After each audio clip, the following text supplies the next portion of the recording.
inkuru y'incamugongo yatugezeho no mu producer ukomeye hano mu Rwanda witwa Junior Nawe wamajije kwitaba Imana mu ijoro ryo kuri uyu 27 Nyakanga 2020.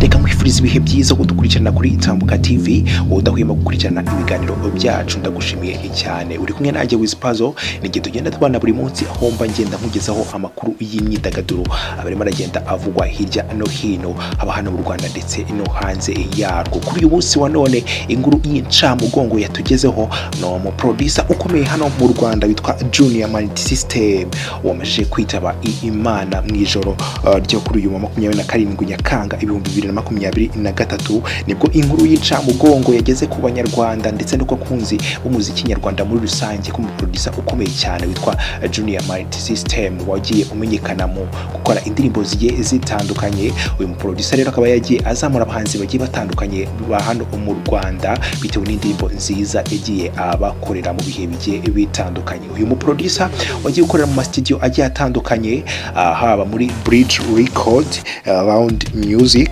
Empire Records, Touch Records ndetse n'izindi studio yagiye akoreramo. Uyu muhanzi akaba yaraje kurambagizwa rero mu gihe yaramajije kurangiza amashuri ye yisumbuye, akaba aribwo yatangiye umuziki mu mwaka wa 2009. Uyu producer Junior Nawe nibwo yatangiye gukora indirimbo nk'umu producer, ubwo yaje kurambagizwa rero na F2K Studio, ubwo rero yaje kwisangamo na producer ukomeye hano mu Rwanda witwa Eric ungu uri kubarizwa muri Leta Zunze Ubumwe za Amerika. Uyu producer Junior Nawe akaba yababaje abantu benshi cyane bitewe n'uburyo uyu producer yakoraga indirimbo nziza cyane zigiye zitandukanye. Mwagiye mumenyaho nk'indirimbo umfatiye runini ya Urban Boys, cha inkoni zamba ya Fireman, fata ya Zizo Habagino, birarangiye ya Dream Boys ndetse n'urudashoboka ya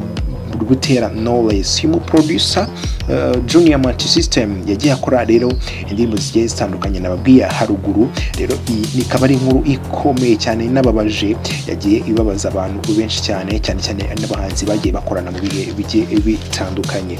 Uyu producer rero Junior Nawe witabye Imana mu ijoro ryo kuri 27 Nyakanga 2023 nibwo iyi nkuru yaje kumenyekana ko uyu producer nyine yitabye Imana azize uburwayi yaramananye igihe kinini.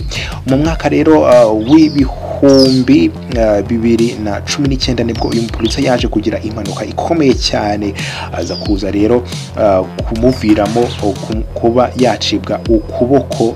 Rero mu gucibwa ukuboko yaje gukomeza kuzahazwa n'indwara yaje kuvamo na kanseri bitewe nuko bamuciye ukuboko. Rero uyu producer nibwo rero mu ijoro ryo kuri 27 Nyakanga nibwo yaje kwitaba Imana azize rero ubwo burwayi bwa kanseri. Umurwayi rero warurwariye muri ibi bitaro bya Nyarugenge, umuntu rero waje kuhagera yaje gutangariza igihe ko uyu producer baje kumuzana abaganga ndetse baza gukora ubutabazi bw'ibanze bukomeye cyane kugira ngo uyu producer Junior abashe kurokoka, gusa nibyaje gukunda yaje kwita yitaba Imana. Inkuru rero yaje kubabaza abantu benshi cyane bagiye batandukanye, inshuti bagiye batandukanye rero bagiye bibaza impamvu uyu producer nyine yaba yitabye Imana. Gusa Imana imuhe iruhuko ridashira, ntabwo tuzigenda twibagirwa ibikorwa bye byiza yasize imusozi. Indirimbo nyinshi yagiye akorera abahanzi bagiye batandukanye, abahanzi yagiye azamura bagiye batandukanye. Urugero navuga ni nka Urban Boys. Uyu producer akaba yarakoranaga na Urban Boys mu bihe bigiye bitandukanye mu ndirimbo nyinshi cyane.